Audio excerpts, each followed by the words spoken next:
ওই বাচ্চাটাকে বলেন হুজুর আপনার কাছে বলবো না, মক্কার আব্দুল্লাহর পুত্র মুহাম্মদুর রাসূলুল্লাহকে যদি পাই মনের দুঃখ তার কাছে বলবো। আবার ওই বাচ্চার কথা শুনলেন, বাচ্চার কথা শোনার পরে আমার নবী বসে পড়লেন। আরে হেদিন নবী মায়ের নবী বসে পড়লো, বাচ্চাকে কোলের উপরে উঠে বললেন হেদিন বলো তোমার কি মনের দুঃখ? ওই বাচ্চা টুকরে টুকরে কেটে বললেন ইয়া রাসূলুল্লাহ, ও নবীজি আমি সেই সকাল থেকে বসে আছি, আমি মুহাম্মদুর রাসূলুল্লাহকে খুঁজতেছি,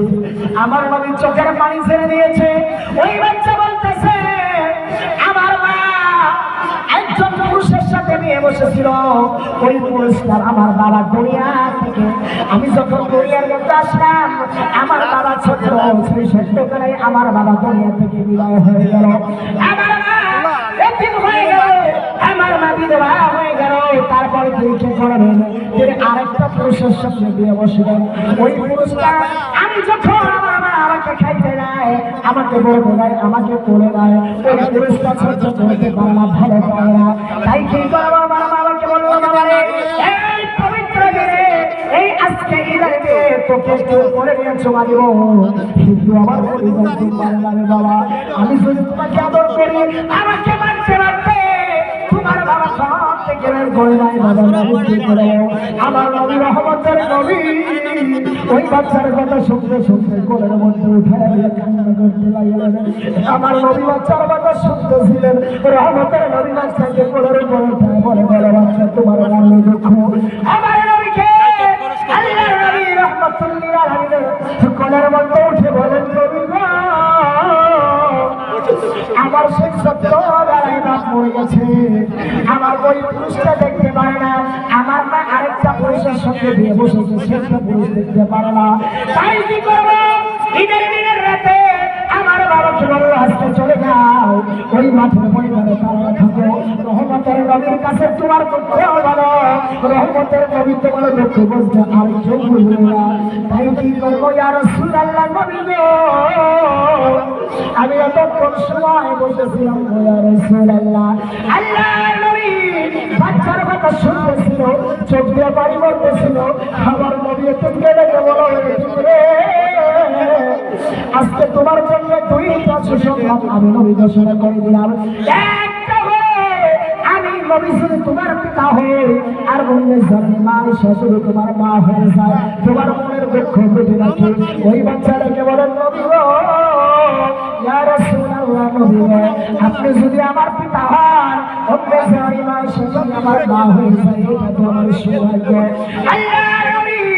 রহমতের নবী বাচ্চাকে কোলের মধ্যে উঠে নিয়ে বলল, আমার নবী যখন বাড়ি থেকে আসলো এসে মা আয়েশার হাতের মধ্যে তুলে দিয়ে বললো ওই আয়েশা রে পবিত্র ঈদের দিনে আমার আল্লাহ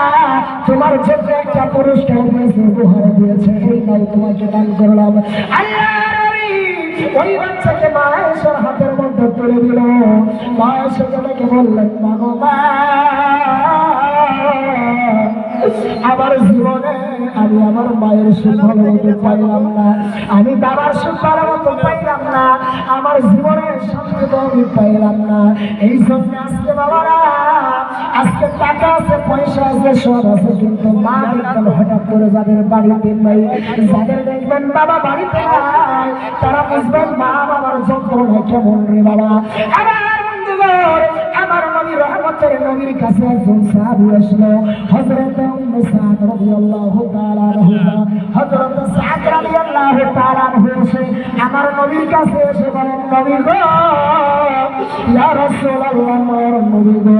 আমার বাবা দুনিয়া থেকে বিদায় হয়ে গেছে, মা দুনিয়া থেকে বিদায় হয়ে গেছে, ইয়া রাসূলুল্লাহ আমি এমন কি কাজ করলে আল্লাহ খুশি হবে, আল্লাহ রাজি হবে? আমার নবী ডাক দিয়ে কয় এ সাদ রে তোমার মায়ের সাথে তুমি দান করে দাও, সদকা করে দাও। আল্লাহর নবী রহমতুল্লিল আলামিনকে ডেকে বলেন কি সদকা করব? হযরত সাদ রাদিয়াল্লাহু তাআলা আনহু ডেকে বললেন ইয়া রাসূলুল্লাহ, নবী গো কি দান করব আমি আপনি একটু বলে দেন না গো ইয়া রাসূলুল্লাহ। আল্লাহর নবী বললেন তোমার মায়ের সাথে একটা পানির কূপ তৈরি করে নাও, ফাহাফারাল বিজরার হাসিল উম্মি সাদ, আমার মায়ের সাথে একটা পানির তৈরি করে দিলাম আর ঘোষণা করে দিলাম এই মক্কা নগরীর যত মানুষ আছে সকল মানুষের এই পানির থেকে কুয়া থেকে পানি পান করবা এইটা আমার মায়ের জন্য সদকা করে দিলাম আমার নবী বললেন এরপরে তুমি মানুষদেরকে দান করবা এতিম মিসকিনদেরকে দান করবা আমার নবী বললেন ওই মক্কা নবীকে হযরত সাদ দান করতে লাগলো দান করার পরে পরে আমার নবীর কাছে থেকে বলেন নবী গো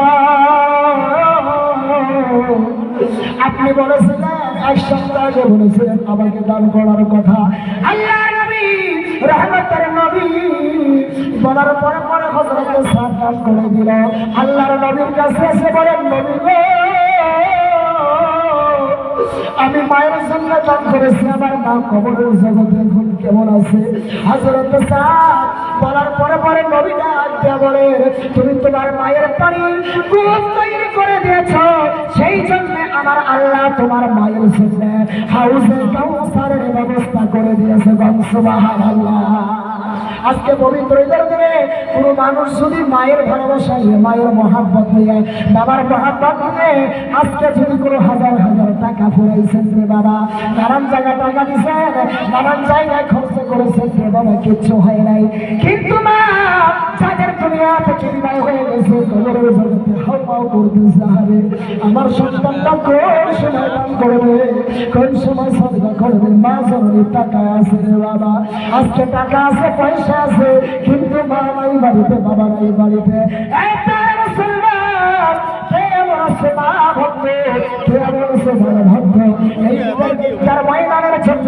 এই মুসল্লার জন্য এমন কোন পাগল আছে এমন কোন আশেক রয়েছে যে মার জন্য বাবার জন্য 500 টাকা করে দান করবা আমি মুসাফিরের হাতে আমি গুনাহগারের হাতে এমন কোন আশেক রয়েছে 500 টাকা বড় কথা নিয়ে বাবা 500 টাকা দান করলে 5 লক্ষ টাকার চাইতে বেশি হবে আমার নবী বলেছে ঈদের দিনে কোনো মানুষ যদি কোনো জায়গায় দান করে সেটা দান হবে সেইটা সবে দান হবে না সেইটা আল্লাহর কাছে বলেন